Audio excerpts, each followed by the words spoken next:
Bom dia, tarde, noite, não importa onde você estiver. Hoje a gente vai estar fazendo uma saidinha, né? Para fazer uma coisa que eu particularmente gosto bastante, né? Que é fazer test drive de carro, né? Afinal de contas, é sempre importante a gente primeiro experimentar as coisas para depois decidir se a gente vai querer elas ou não, né? Sou uma pessoa bastante, como é que eu posso dizer assim? Bastante segura nesse ponto, né? Eu sou aquele que o velho morreu de maduro. Hã? Como é que era mesmo o negócio? O seguro morreu de velho. Isso. Nossa. Você ouviu essa, você? Você ouviu meu novo ditado? Eu queria falar o seguro morreu de velho, eu falei o velho morreu de maduro. Bom dia, amor. Precisa levar aquele trequinho lá na vizinha, tá? Você leva lá? Tá em cima do lixo aí. Mas aí no caso, então, só continuando a explicação, hoje a gente vai estar, então, no caso, fazendo um test drive, né? E depois eu vou mostrar direitinho pra vocês, mas eu tô me adiantando porque na hora que eu chegar lá já vai estar meio corrido, né? E aí pra mim fazer essa introdução do vídeo é sempre complicado. Então, antes de tudo mais, deixa eu pedir pra vocês não esquecerem de curtir, compartilhar, se inscrever no canal, ativar o sininho de notificação para receber a notificação dos novos vídeos. Olha a descrição do vídeo, tem informações importantes como onde sou, etc. E também deixe comentários, não só para engajar o vídeo, mas também para deixar esse canal cada vez mais na cara de todos vocês. Aproveitei os comentários para deixar sugestões que eu sempre levo em consideração na hora de criar novos conteúdos. Tendo dito isso, então, deixa eu já especificar para vocês algumas coisas, né? Quem vai estar fazendo a filmagem em si vai ser minha mulher, né? Afinal de contas eu vou estar dirigindo, né? Hoje a gente vai estar indo eu, minha esposa, né? E a minha cunhada do meio, a Celina. E a gente vai estar experimentando um carro que se chama Ariya, né? Fazer o test drive. Isso, fazer o test drive, que é o carro elétrico da Nissan, né? É o carro elétrico mais caro, maior e mais, tipo, potente nessa questão de elétricos da Nissan, né? Minha calça nova cheia de pelo de gato. Ah, meu. E aí, basicamente, é isso, né? A gente vai estar aproveitando esse momento para experimentar o carro e, né, o meu principal motivo de eu estar fazendo esse teste hoje é porque...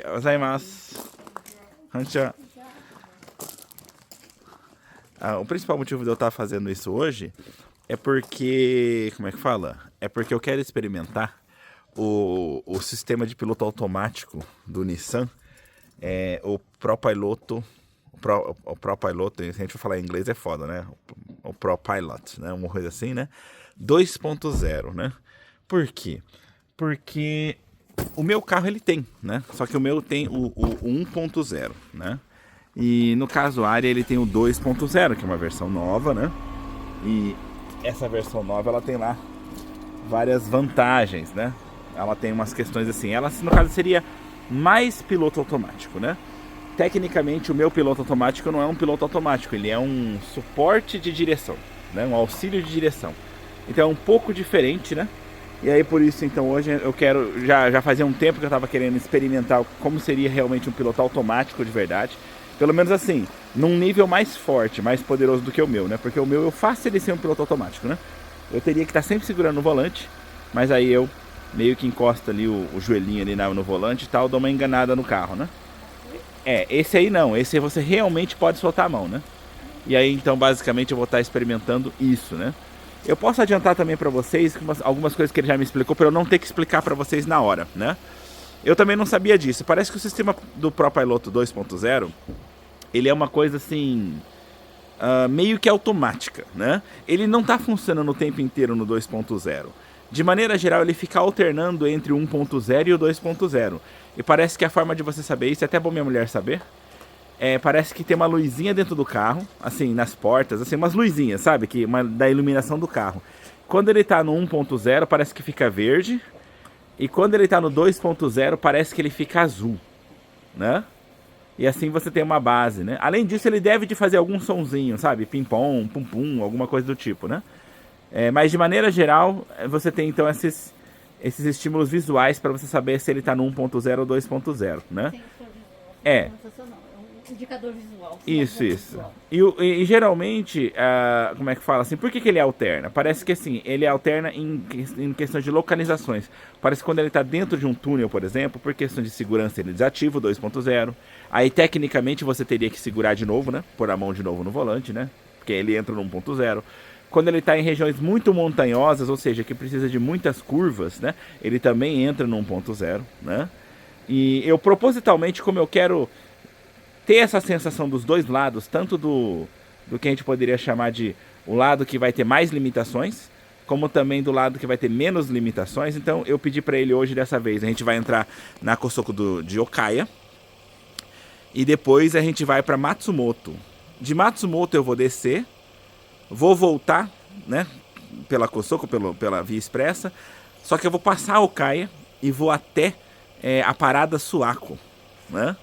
E ali eu vou descer e vou andar um pouco na parte de dentro da cidade, que é também para poder tá aí fazendo, como é que se diz assim?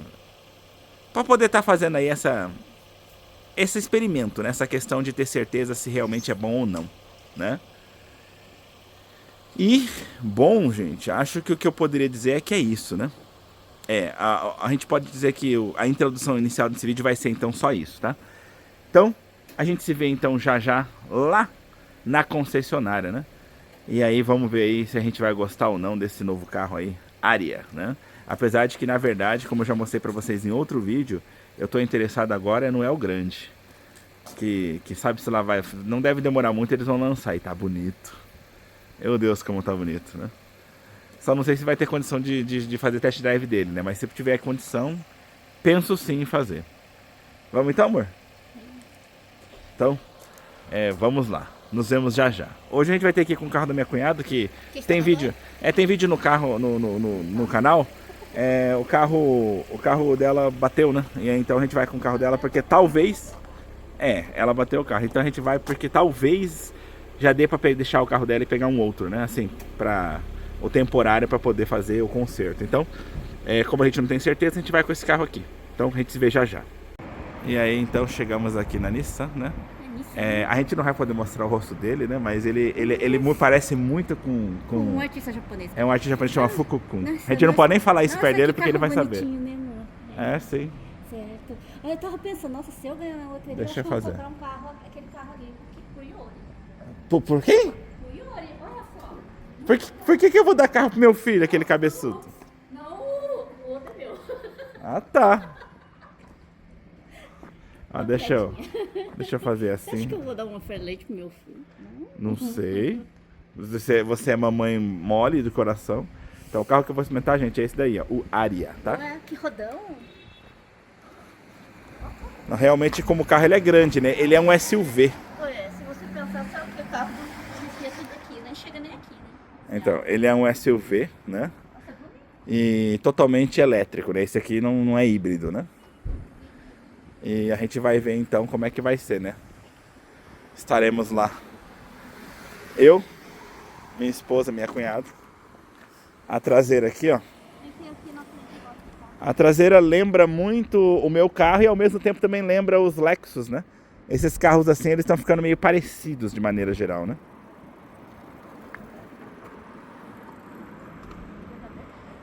Acho que ainda não, tem que esperar.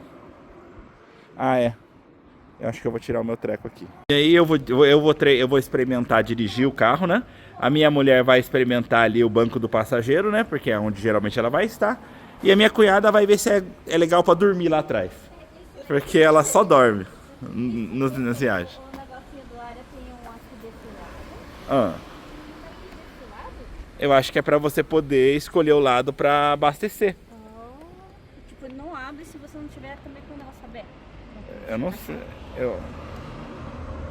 Geralmente eu acho que não.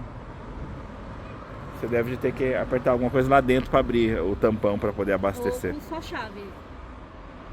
Não, acho que deve ser um tampão lá dentro. Né?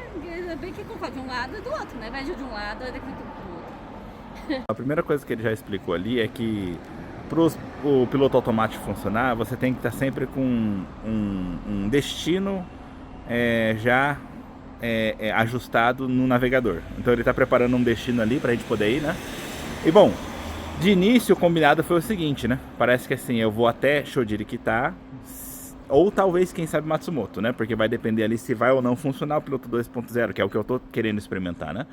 E a volta também vai ser ou em Okaya ou talvez lá na outra parada que chama Suwa, quando a gente vai ver qual dos dois que vai abrir melhor, né? Então, tipo assim, de acordo com a necessidade a gente vai. Então, o carro ele por dentro é assim, vocês podem ver. Ele tem aqui bem chique couro, sabe?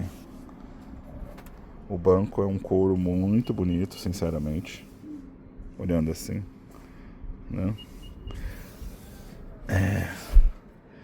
Eu não sei como é que faz pra ir pra trás isso.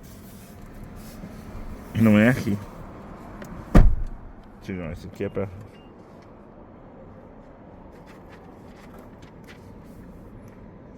Sei lá. Vou ter que ver ainda aqui.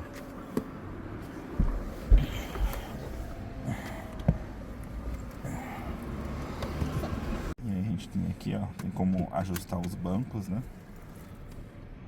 Tem aqui o carro em si. E aqui o navegador e tudo mais. Um carro muito bonito, por sinal. あ、これ Juden. 充電の。 Isso. Então, simbora. Vou preparar aqui pra ir. Tudo automático, né? はい。 Não é difícil de entender aqueles negócios.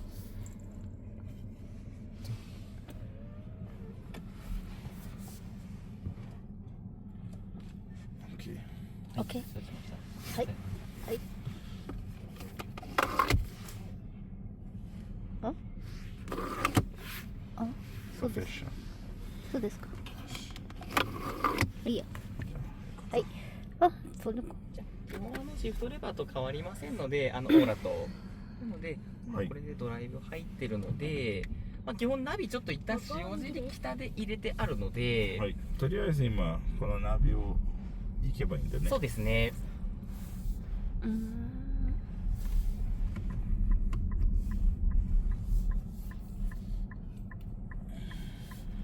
でアリアなんですけど、結構そのウィンカーですね、サイドのレバーがかなりこう普通の車と違くて滑らかに動くんですよね。今のその今カチャカチャがなかったね。そうです、カチャカチャがないので、ちょっとその感覚的にあまりこう例えば右に出してでそれを戻す、例えば車線変更を自分でする時とかに、弱くやると普通の車同様3回で止まるんですけど、深くやって完全にこう右に例えばウインカー出した時に左に戻す時にこれかなりこうシームレスに動くというか、なのであまりこうガンってやっちゃうと逆に入っちゃうんですよね。なのでちょっと優しく触っていただければ大丈夫かなって思いますので、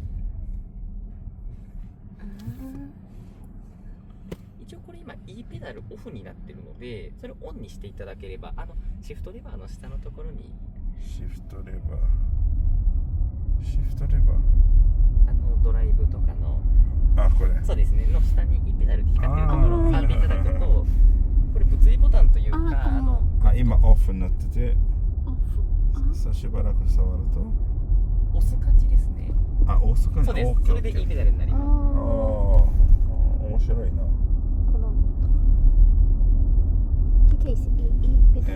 É o que faz quando você tá você tira o pé do acelerador, ele já dá aquela brecada para poder abastecer o carro.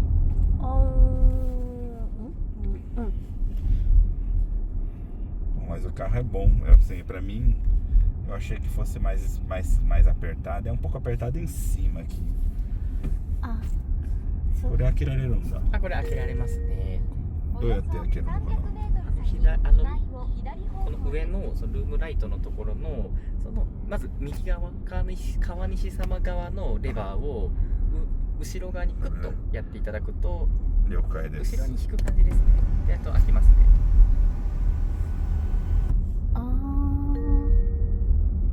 で一応 2.0 使い方としてはプロパイロットオンにして普通にもうセットしていただいてっていうところは基本変わらないので、ちょっとその操作感っていうのはアリアのこのハンドルの形にはなるので、例えばセレナとかとまたちょっと違う形にはなりますけど、大きくは変わらないので、了解ですプロパイロットオンにしていただいて、セットしていただいて、で、速度のその維持機能なのか追従機能なのか、基本もそのプロパイロットをオンにしていただければ 1.0 と 2.0 切り替わるようにはなりますので。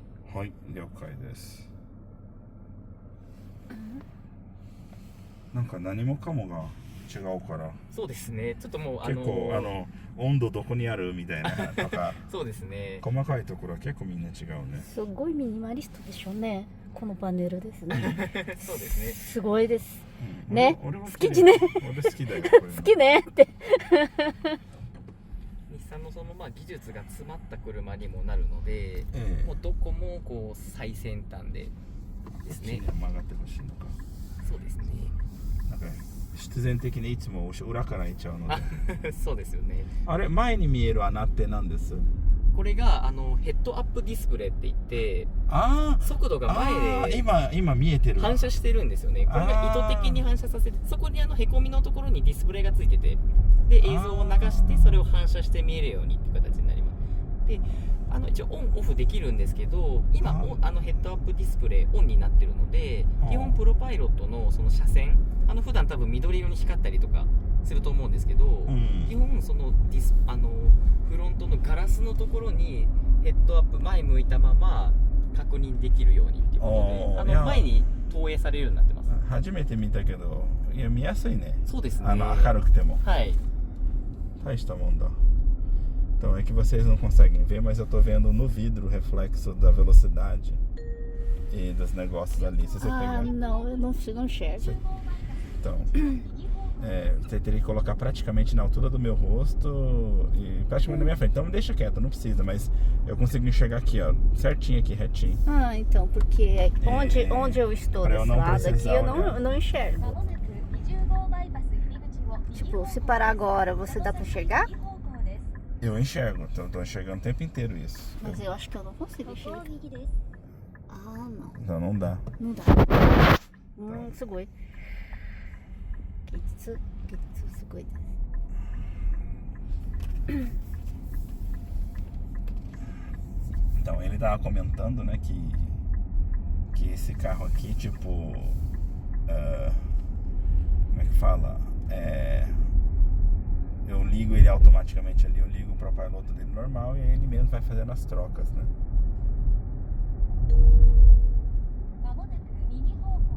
Aí.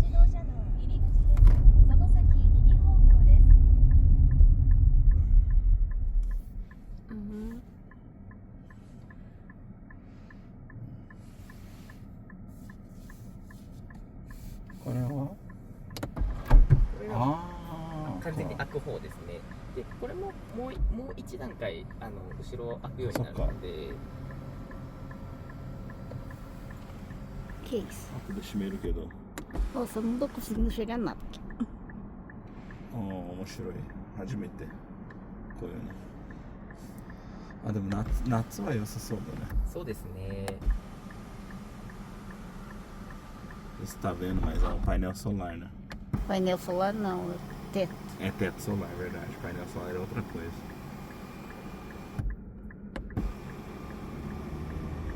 Isso. Ó, sugou.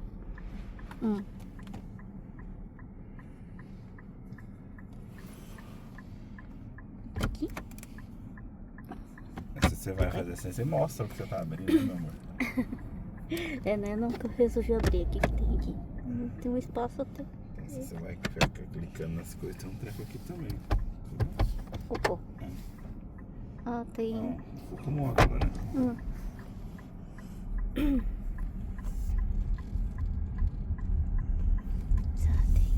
Agora a gente vai.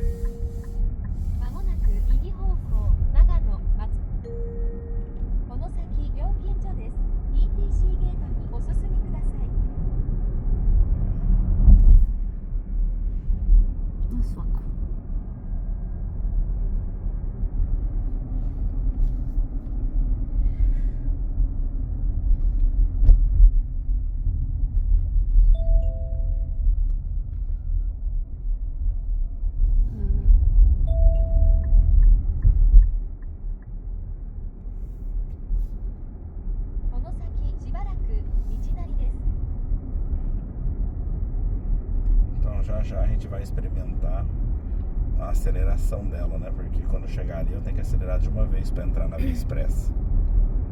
Aí a gente vai poder experimentar a aceleração para ver se ela responde bem ou não, né? Eu vou até tirar aqui do módulo ecológico. Cadê? Aqui. Tá o eco. Tá no modo ecológico, standard, deixar no esporte. 結構違いがわかるねこれ。結構違いますね。なんだオーラだとそこまで感じないんだよね。はい。これもう変わった瞬間にもうなんか微妙に変わったな。そうですね。Então vamos lá. O negócio mudou bem. Ué, ficou. Nossa, ruim, né, agora?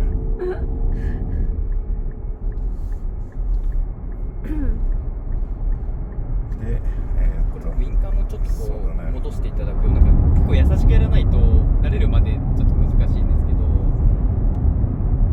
で基本的に表示前のところに出てくるようになってて、今プロパイロット 1.0 が効いてる状態になってます。なのでこれはオーラと変わらないですね。で衛星通信上トンネルの中はちょっと使えないので、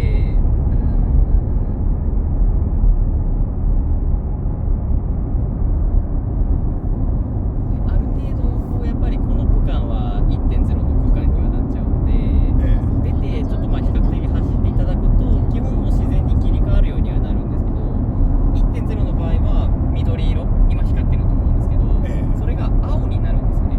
この今見えてる。そうです。青になるとこの中もそうですね。そうですね。持ってるよ。でもちろんちょっとオーラもハンドル触ってないとっていうのはあるんですけど、アリアその 2.0 これ積んでるので、結構その目線のカメラだったりとかよりちょっと細かく見てるものになるので、結構その警告とかはオーラとかに比べてなりやすいですね。Tá pertinho do eco do lado aqui.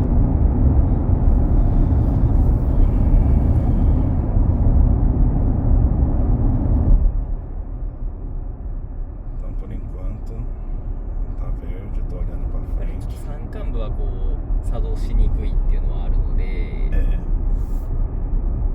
E como ele falou, no túnel ali e aqui nessa parte que é de montanha também ele meio que não entra direito o 2.0.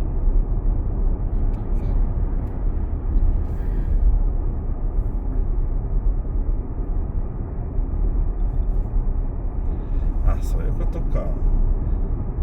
結構俺のと違って、はい。両手掴んでるかどうかを感じてるんだね。っていうのもそうです。あとはそのハンドルのそのクラクション部分のちょっと上の奥のところ、黒いついてる、それがカメラなんですよね。で、それが常にやっぱりこっち見てるので、結構敏感に反応はしてきますね。はいはいはい。Eu percebi que diferente do meu carro, esse aqui não basta só estar com a mão no volante. Eu preciso realmente estar com as duas mãos. Se eu deixo uma mão só, ele já vai reclamar, ó. Vocês podem ver ali. Acho que ele vai reclamar se eu deixar só uma mão no volante. Não, até que ele não tá reclamando. Tem Ah não, pelo visto tá indo por enquanto. Aí tem uma câmera aqui, ele tá sempre olhando pra mim. Pra saber se eu tô olhando pra frente, né? Deixa eu ver se eu colocar só o meu como sempre aqui, meu joelhinho. E não, ele reclama, ó. Realmente esse aqui não me deixaria fazer o que eu faço geralmente. Eu tenho que estar sempre com as mãos no volante realmente. まだちょっとまあ山間部の部分なので、まあ、それもちょっとその場所とかにもよるんですけど、まだ 1.0 ですね。この常にバッテリーが出てるのは何かあります？その目的地入れると、そこに到着した時のこれ EV なので充電量がこのぐらいになるっていう表記ですね。Como ele é totalmente elétrico, ele meio que mostra quanto de bateria vai sobrar quando você chegar na onde você queria chegar.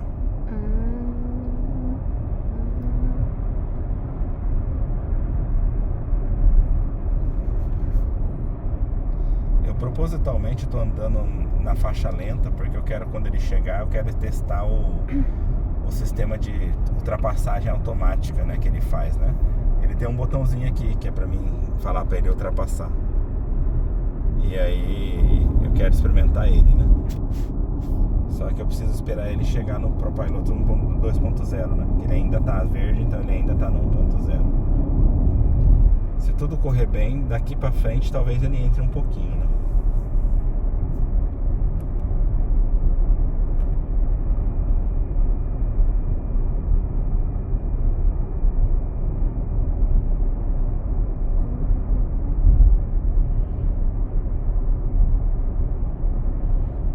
Eu propositalmente vou tirar os olhos um pouquinho. Vou ficar olhando um pouco pro navegador. Vamos ver quando que ele vai reclamar.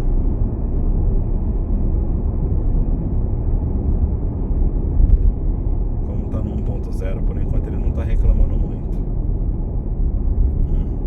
Por enquanto não tá reclamando muito. Acho que quando ele entra no 2.0 que se torna um problema. Eu tenho sempre que estar meio que mexendo no volante. Realmente, comparado com o meu carro, ele é muito mais chato. 今これで青くなったので、これがフルバイロと 2.0 ですね。そのあれですね、そのもうすべてその表示に従っていただくような形にはなるんですけど、基本今みたいな青くなった時は基本そのハンズフリーの手放しできるんですけど、ちょっとそのまあ状況に応じて、そうですね。一旦入っては出たんだね。そうですね。なんでそれはもうちょっと僕もその細かくは入ります出ますっていうのはちょっと言えないので、そこのもう表記車でセンサーだったりレーダー、それが全部感知してできると判断した時に変わってっていう形にはなるので。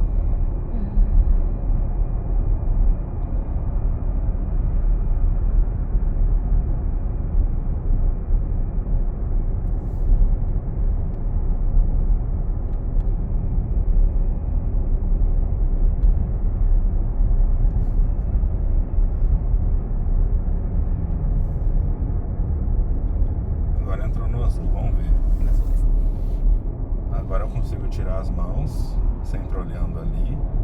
Aí ele tá vendo um monte de carro em volta. Agora que não tem ninguém, eu quero ver se eu experimento. Imamada kikanai kedo, oikoshitai ka. あ、そうですね。それを待つんだね。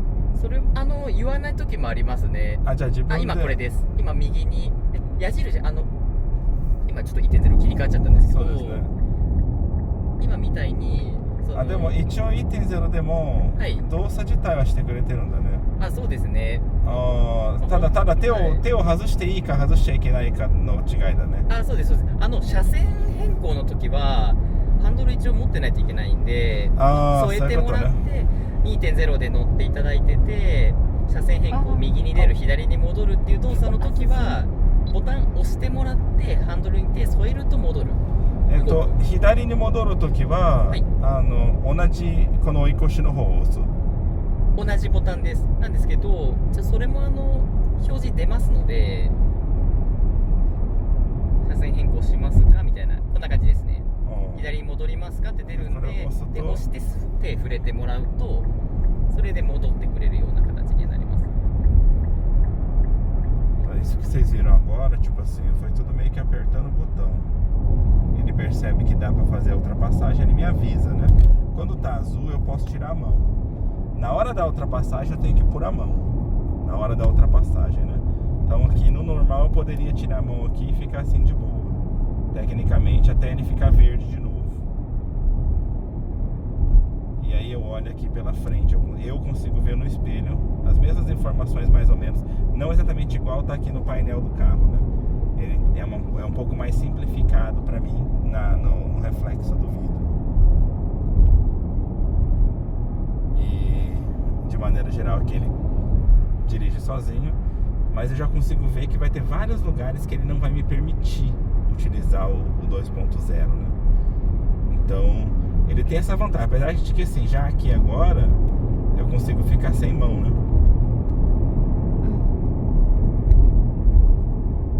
作動自体は問題なくしてくれた状況にはなりますので、申し訳ないですけど、正直下でもいいですかね。はい。下ちょっとまた降りていただく時とか、勝手に出てくれたりとかってところまではちょっとできないので、はい、でもそこはちょっとご自身でご操作いただいてっていう形になりますので。了解です。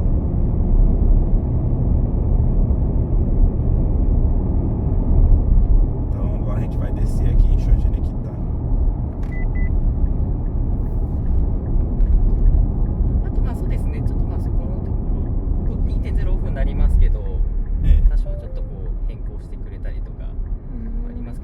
下になってくると、結局普段と同じような 1.0 の機能性に戻っちゃうんで、高速道路上なおかつ条件が揃った時みたいな形にはなりますね。松本方面です。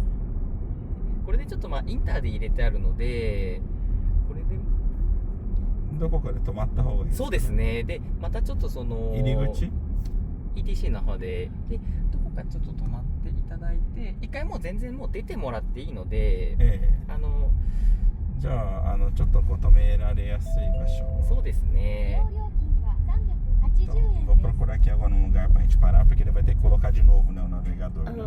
E o celular não funciona, né? あそこにコンビニがあったわ。コンビニあっちね。そうそう、コンビニ行ここれも安心。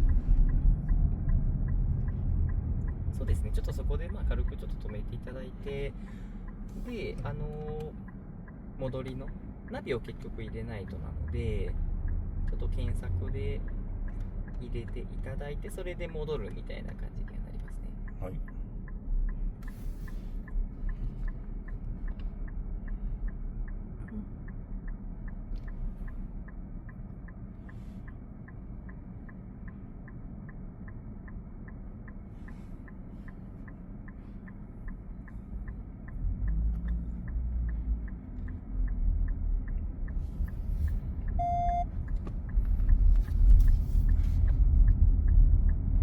なんか踏みま。この先およそ300メートル先、塩尻北インター西を左方向です。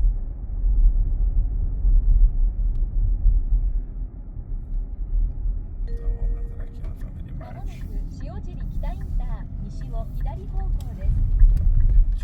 バックで止めるか。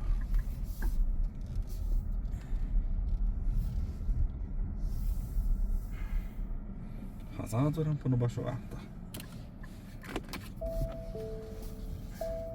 もうアリアを全然普通の標準のお車、ノートとかオーラとかセレナとか全然違う車なんで、最初僕も初めて乗った時は戸惑ったんですけど、そうだね、結構なんか場所も違いますし、操作感も全然違うので、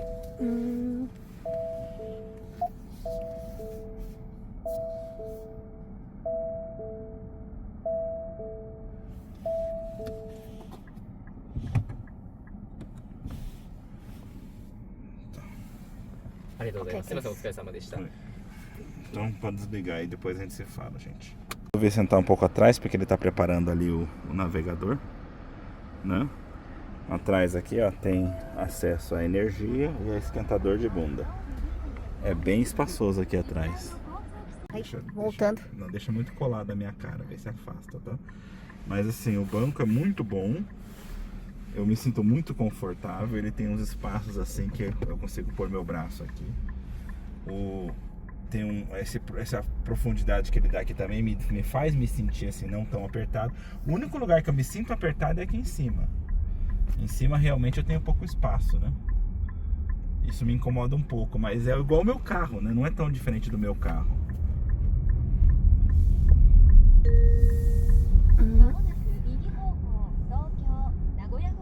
Não é tão diferente do meu carro e, sabe, até que eu me sinto bem nele.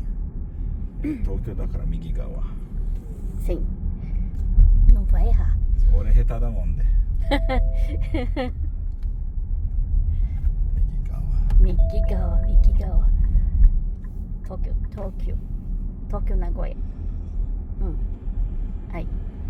この先しばらく道なりです。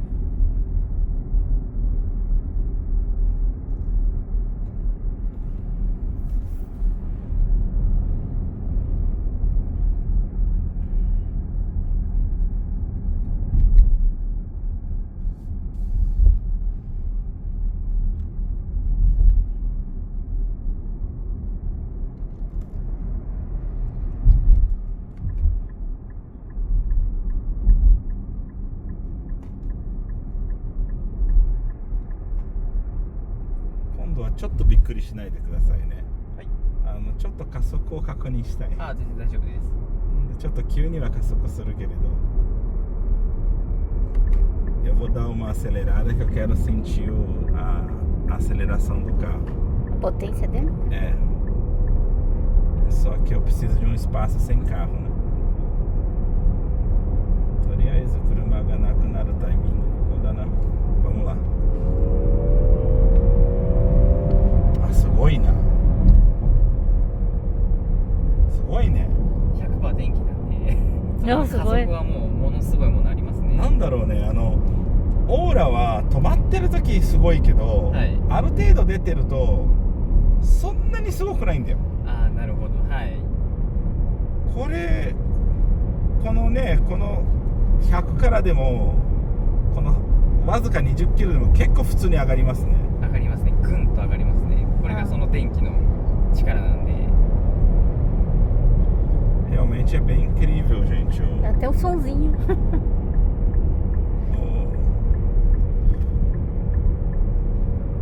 A potência? A potência. E se você pegar aqui, Ah, de novo. すごいね。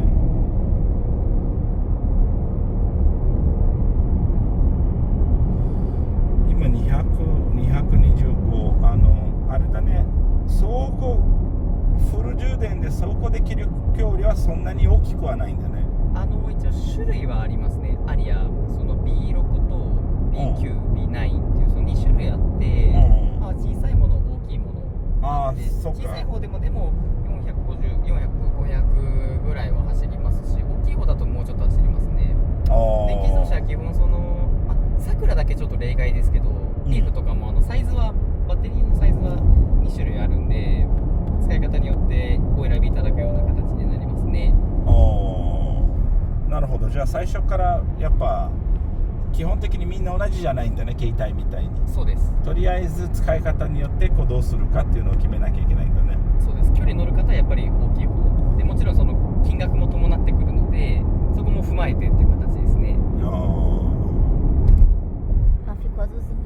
やっぱり電気自動車はその1充電で、走れる距離ももちろん大きければその分走れますけど、推奨してるのはやっぱりサービスエリアで例えばご飯食べる時とか、お手洗いの休憩、ちょっとお買い物する時などにながら充電、駐車場に今増えてきてるので、その時に足してもらえれば安心ですよっていうことは推奨してますね。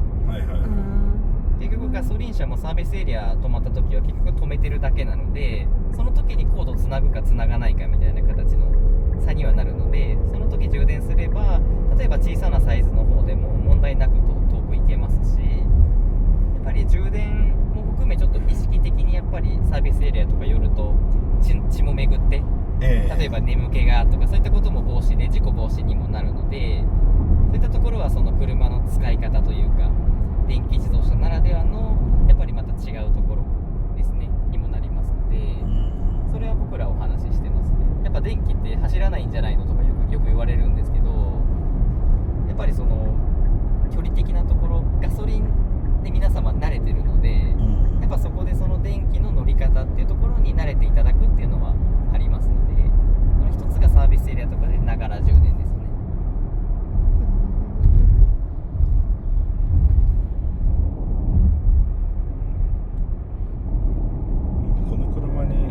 わりかし早く慣れますね。本当です。はい。今は感じてくれてるね。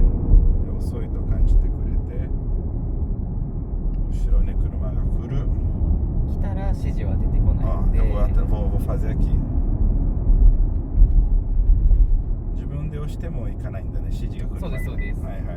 指示が来てしっかり全部揃ってこないとっていうのはありますね。で今抜けた。ちょうど今これで。Vamos lá. Quero ultrapassar o carro, só me dá chance. Aí, mas tá cheio de carro, então ele não me deixa ultrapassar.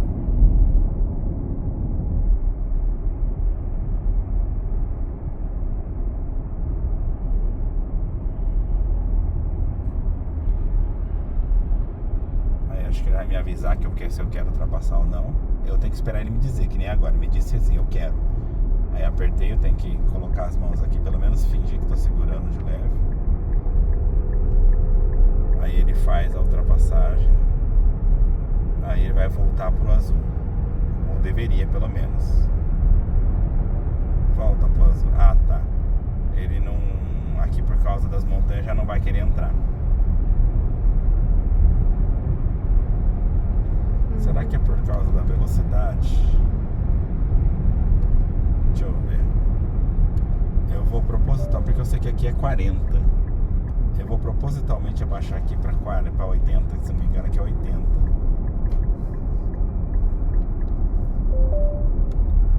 Vou deixar aqui no 80, que é a velocidade permitida. Moshika suru to are da ne. 速度制限のあれで入る入らないが大きいかもね。そうですね。とにかくはい。まあ今ねさっき同じ区間でダメだったのをここ80だと思い出して80にしたら入った。そうです。ある程度やっぱりその法定速度、規定速度、そこベースで、まあ、車も結構今の車これもそうですけど標識読んだりとかそのナビ入れるとやっぱその区間高精度ナビなので、そこの速度っていうのが反映してそこからその速度からまあ大体10キロぐらいですかねで反映してくるようにはなってるので、まあ、速度もそうですし、そうですねそのこっちに来た先ほどのケースと、まあ、一応まあその反対車線っていう形になりますけど、そのまあこの山間部の捉え方ですね、レーダーとかカメラとかがあと衛星通信がどんな感じでちょっと捉えてるかっていうところは、まあ、状況によっては違いますけど、速度も一つそうですね。今一応テストでトンネルは多分70ですよね。トンネルはそうです。でトンネルは通信が切れちゃうんで基本もう 1.0 固定ですね。はい。Tá bom, vamos ver se ele realmente corta dentro do túnel. Por enquanto eu vou diminuir aqui para 80, né? Porque como lá dentro é 70, não dá para ultrapassar muito, porque senão se estiver muito acima ele já reclama. Tá, agora por enquanto azul. Entrou no túnel. トンネルは多分そのうち切れちゃうと思います。Aí por enquanto ele tá funcionando ainda. Azul. トンネルももしかしたらその通信がもし取れるような浅めのトンネルであればっていうケースもあるかもしれないですね。そうですね。だからなんとなく慣れてきた。はい、カボ。ちょっと入った時そうだね。今 GPS 信号がそうです。通信できる。中入ると確かにスマホとかも途切れちゃったりとかするので、それと同じ原理ですよね。Quando ele não tem GPS, o 2.0 não funciona. Aí fica no 1.0.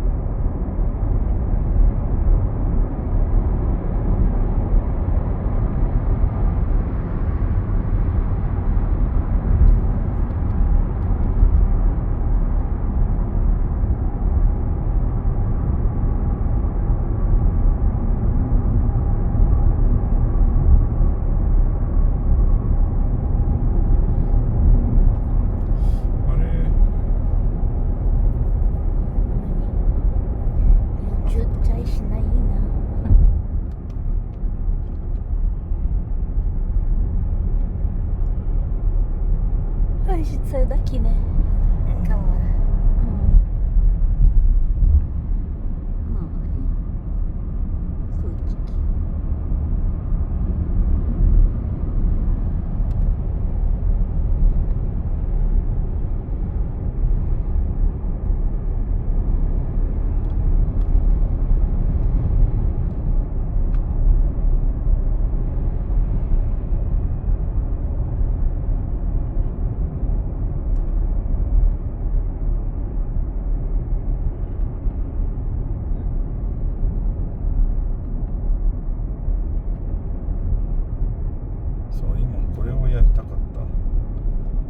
Coloquei ele no automático aqui, gente. Coloquei ele no automático para pegar a... Como é que fala? Para pegar a velocidade do local. E aí ele pegou aqui 70 por hora agora e ajustou a 70. E aí ele entrou no módulo automático aqui. Aí a gente vai entrar no túnel. Se cortar o GPS, ele já automaticamente desliga, né? Se eu acelerar, ele também desliga, que eu acelerei agora.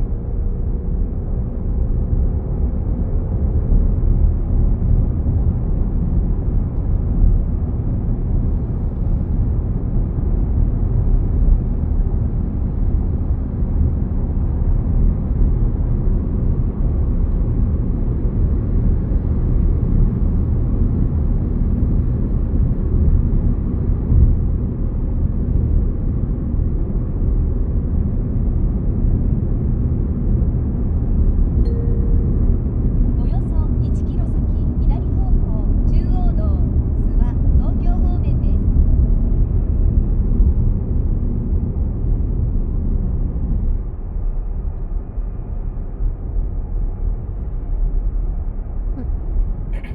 す。諏訪のスマートインター使われます？私は結構使うね。使います。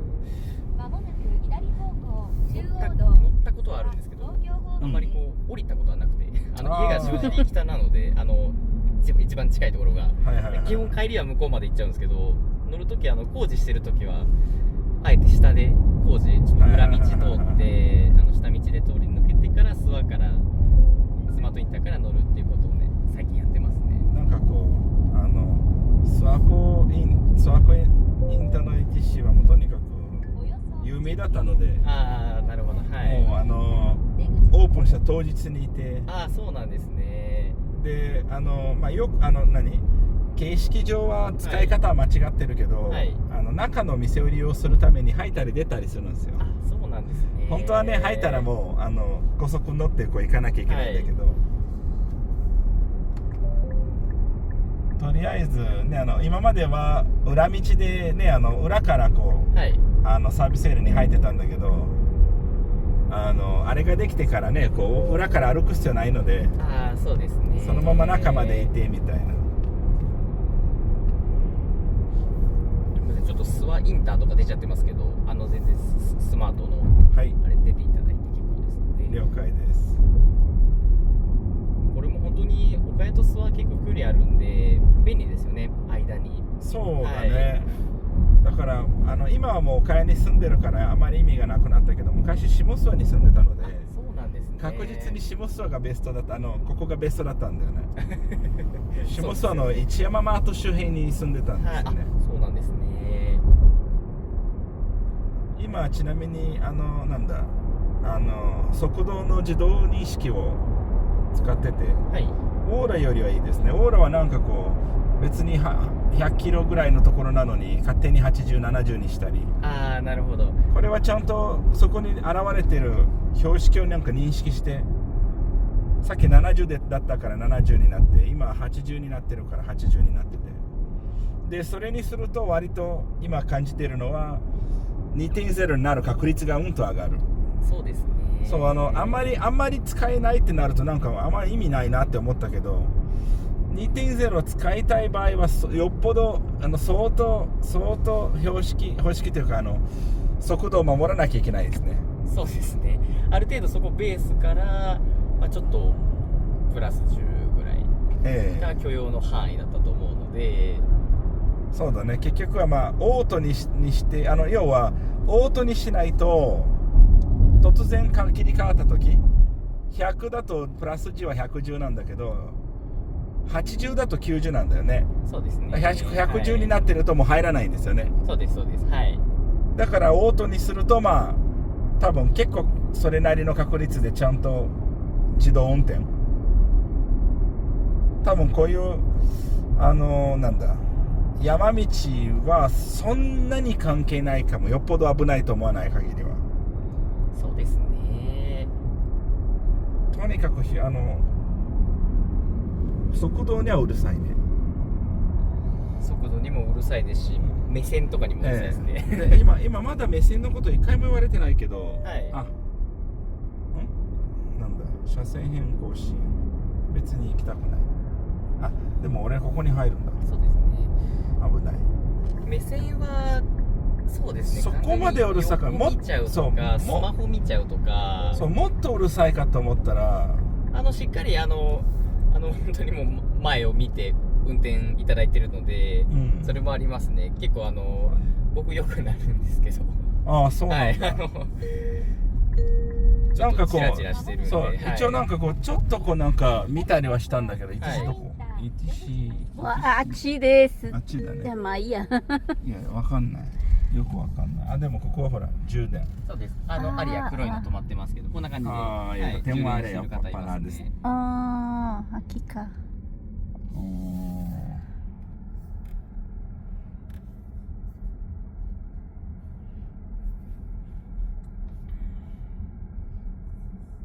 para viajar até que é interessante うん。もっと嫌だと思ったら、そうだね。実際にオーラ乗り始めた時は結構ね、はい。それなりに法律守るようになったんだよね。はいプロパイロットとかのおかげで。で、多分、アリアとかに乗ると余計に法律守りそうだね。そうですね。2.0 は多分使いたくなるから、そうですね。やっぱね、一個感じたのは、オーラよりはやっぱね、1.0 でもうるさくなってるんだよ、結構。はい。俺の技術、膝運転はできない。膝そうですね。やってみたけど、もうすぐ、ハンドル持ってくださいってすぐ出てましたね。結構早いですね。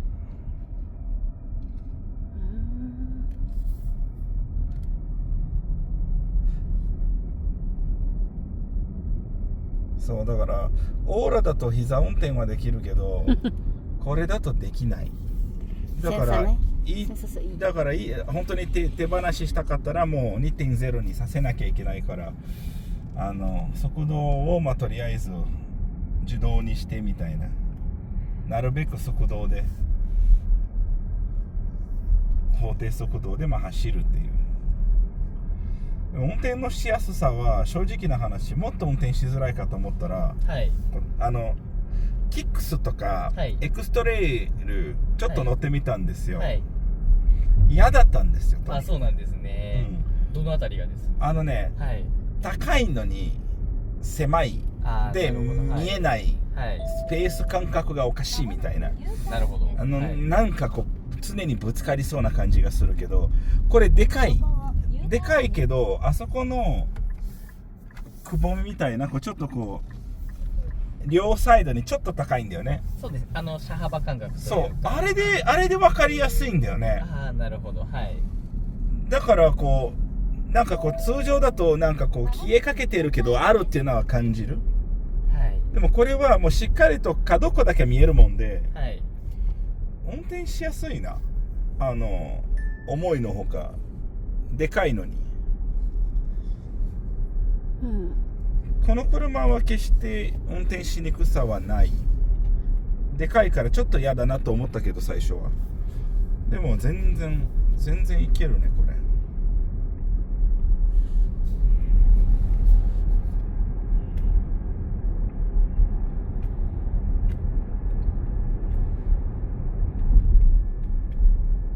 そう、この車は旅行のためにはあまりね、運転で、でもそうだな、セリナだったら 2.0 プラスハイブリッドだからね、ガソリン入れられるからね。セレナはそうですね。そう、多分この車もし持ってたら、家の市内だけで使いたいね。なるほど。そうすると 2.0 が必要かどうかっていうのが出てくるけど、セリナだったら本当にお出かけ、あんまりやっぱね、今さっき言ってたようにちょっとこう充電しながらこう遊びをこう続けていくっていう、あんまり心が向かないかも私は。やっぱりそう、今まで乗ってた車もそうだね、パパッと済ましたいね。そこはやっぱり EV 考えてるけどっていう方の一番こうネックなところはうん大体そこか航続距離ですね、が多いですやっぱり。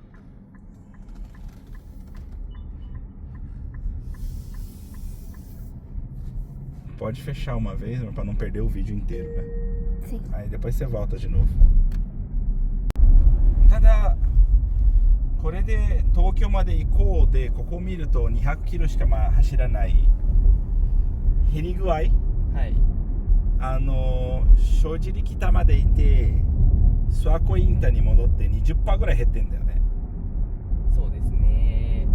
でまあね、そもそも電気自動車はこうね、高速での利用が一番減るので、さようでございますね。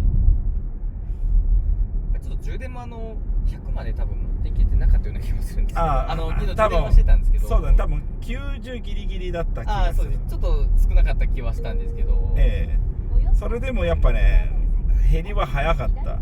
もう今 66%。そうですね。まああとはその冷暖房をつけてるかつけてないかとか、そうだね。そこも結構こう影響はしてきますね。そうだ、多分僕なんかもう1年中ずっとつけてるからこれちょっとナビ入っちゃってますけど、これごめんなさい、気にしないでいただいて結構ですので、じゃあ止めることもできるはできますので、そうだね、これだ。そうです。そこ削除ってところでこれできます。すいません、ありがとうございます。いえいえ。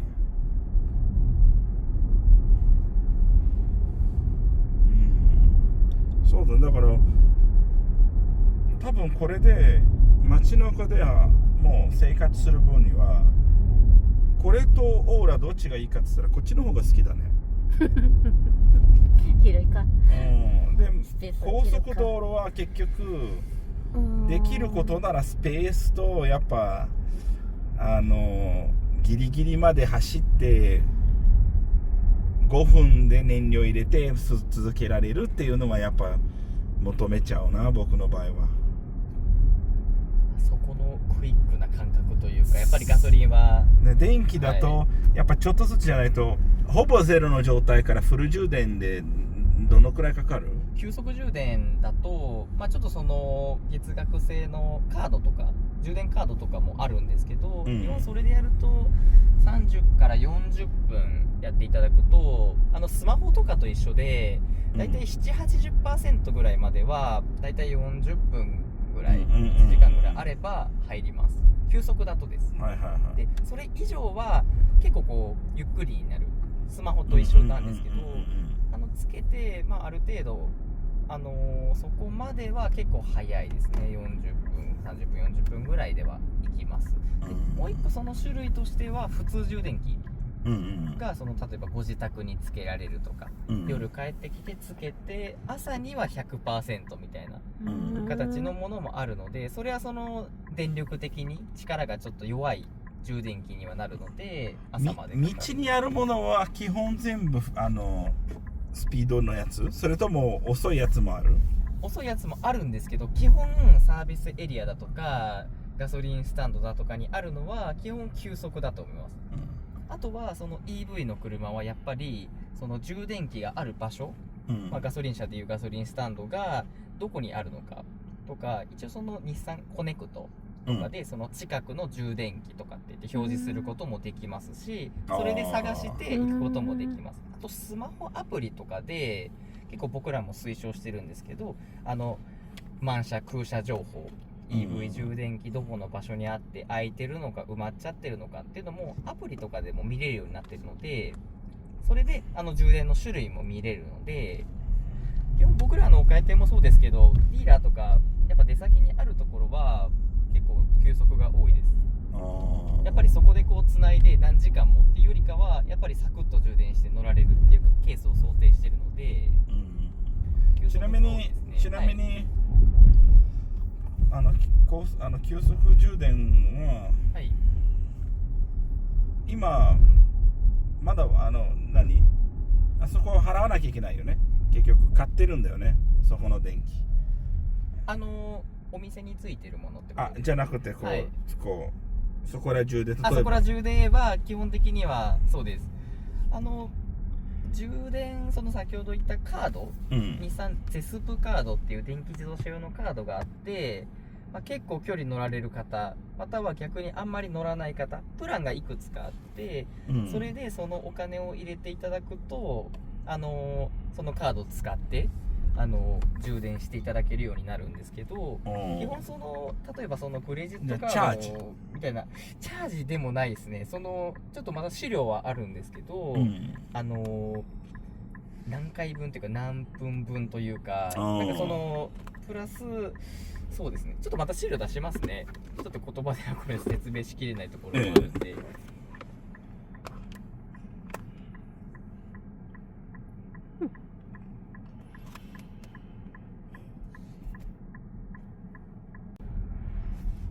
Então, o que é isso aqui? O que é isso? Ah, dá pra tirar esse diamado aqui, essa jossa?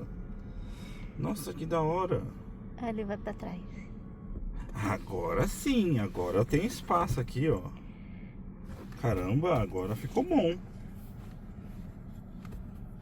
Interessante. あ、でそっちがちょっと狭くなるのか。そうですね。ちょっとここはそのままスライドする形になるので。Então aí a pessoa atrás acaba ficando um pouco apertada com isso, né? Mas aí eu ganho espaço. É quando você tá só duas pessoas, não, então, eu sou egoísta, tô nem aí. Pensa em mim primeiro. Não, o motorista tem que estar mais confortável, realmente, viu? Pra poder dirigir bem, né? Sem estresse, né? Então... Não, realmente esse aqui é um carro muito bom, sinceramente, não tenho o que reclamar dele não. Poderia pensar, poderia, que ele não seria muito bom pro meu estilo de vida na questão de viagem, né? Eu preferiria o Serena nesse caso, porque pelo menos ele é híbrido e eu posso abastecer com gasolina. Mas, sinceramente, é um ótimo carro, nossa, gostei. Gostei de verdade. Então, gente, depois eu falo com vocês aí, depois eu pego ali pra explicar direitinho pra vocês. A gente já se fala. 駐車場も空いてるところです。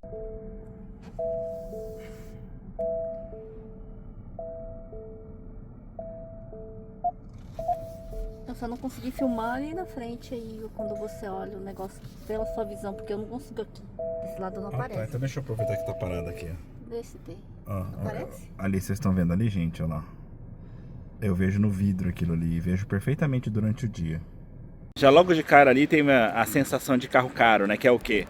Na hora que eu desliguei o carro e abri a porta para sair, o banco foi para trás para poder sair com mais facilidade. Automaticamente. Não, eu gostei desse carro. Eu não tenho nada contra ele. Eu gostei, achei ele um ótimo carro. Eu achei que ele ia me incomodar mais. A única coisa que me incomodou foi só realmente o aperto em cima. Agora, de lado, todo o resto não tem nenhum problema. O carro é muito bom. Sinceramente, esse aqui é um carro para se pensar. Se eu ficar rico, eu compro ele também. Eu estou com fome, eu estou pegando aqui Pega aqui. O que tem? Esse aqui é a cenoura. Alguém quer cebola? Cebola? Quero hoje, quero com. Com. Você vai querer o que, amor? Pô, de cebola tá bom, hein? Sim, eu vou querer os dois. Eu quero cimentar os dois. Eu tô com fome. Você já tá com fome? É que eu não vou tomar café, porque o café a gente vai tomar na cafeteria, né? Você vai querer o que, amor? Tem muito agora, meu. Eu quero o união, né? Eu fico com isso. Ah, você vai querer união? Então leva o meu também pra lá. Que aí eu só tô com uma mão aqui. Agora o valor dos carros. Eu vou mostrar, eu já mostrei em outro vídeo, mas eu vou mostrar aqui pra poder ficar mais Tudo junto aí. num vídeo só.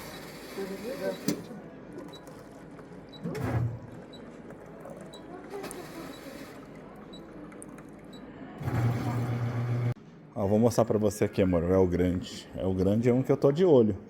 Realmente achei ele bonito, ó. Eu acho que ele é hybrid, não sei, né? Esse é a frente, aí tem aqui atrás. Que bonito. Bonito, né? E ó, tem somzinho aqui na cabeça, igual o Aura. Nossa, parece ser espaçoso também, né? Sim, parece ser o mesmo estilo desse daí. Mas o console dele é daquele meio... Ele pega todo o espaço, mas ainda assim, se você olhar, seria uma sensação parecida com esse, mas com o teto mais alto, né? O que me atrapalha nesse carro ali, com esse seria melhor, né? Bonito, né? Sim, achei bonito. E aí, como você tava comentando ali dos preços, ó, vamos lá. Deixa eu ver o valor. O preço desse daqui, você tem ali, ó, 8 milhões.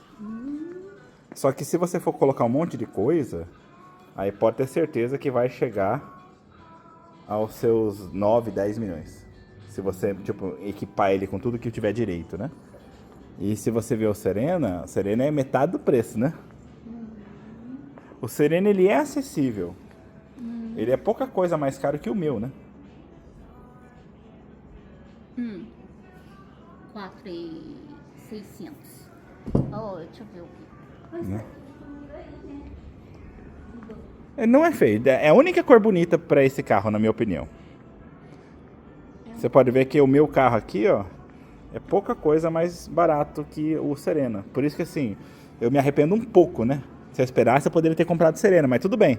Eu acho que foi uma experiência, porque senão eu nunca ia pegar um carro pequeno. Se não fosse dessa vez, né? Ele tem um design bonito ainda. Sim. Bem elegante mesmo. Então vou sentar aqui para tomar o meu negocinho e continuar falando com vocês, pessoal. Vocês veem ali, gente, ó. Esse aqui é o Serena de frente.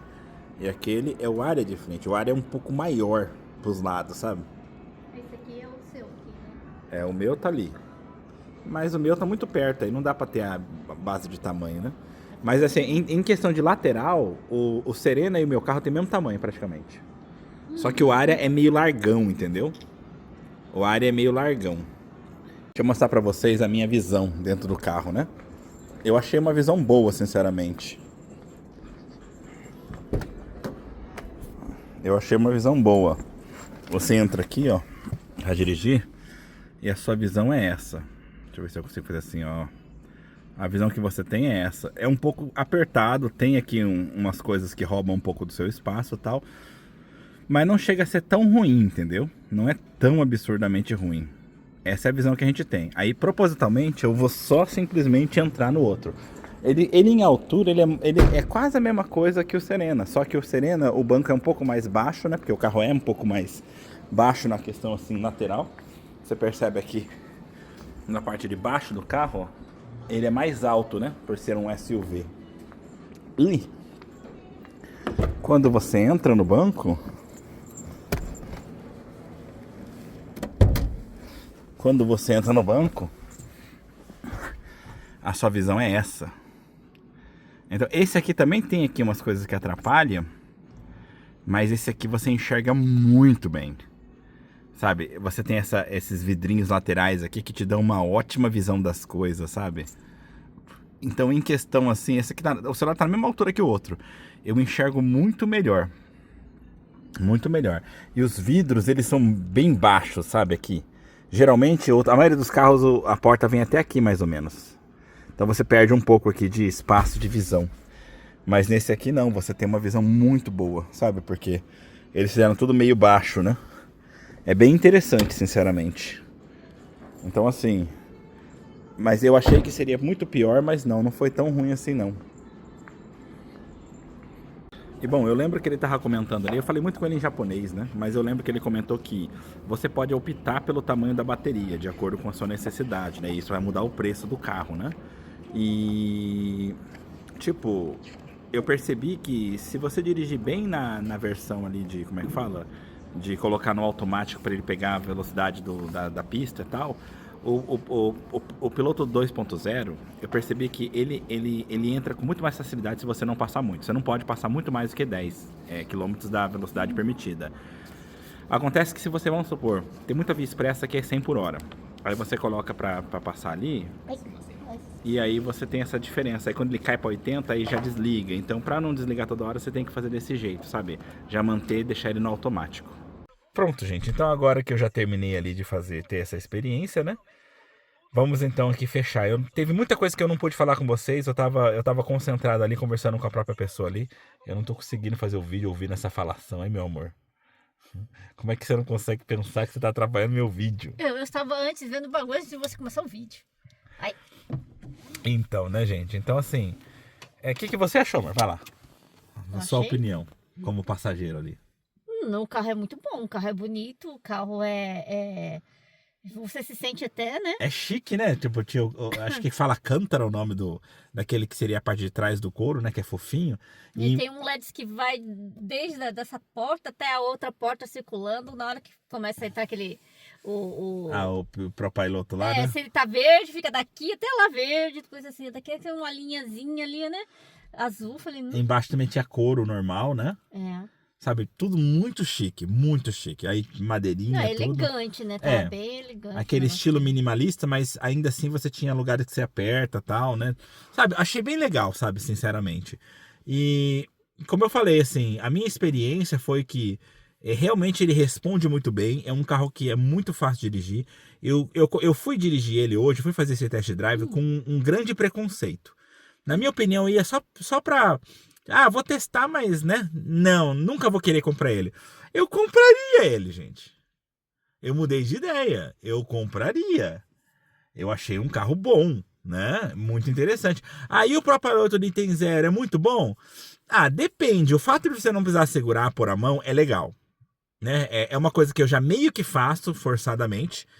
Mas ali é bem interessante nesse ponto, se você pensar, né? Já falo com vocês.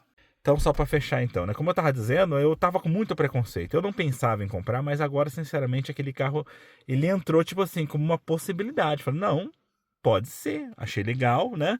Muito chique, muito interessante. Tava fácil de dirigir. Eu achei que ia ser mais ruim, sabe? Eu nunca gostei de carro, nem USV, SUV, nem tipo assim, carro tipo picape. Eu nunca gostei. Eu sempre achei ruim de dirigir.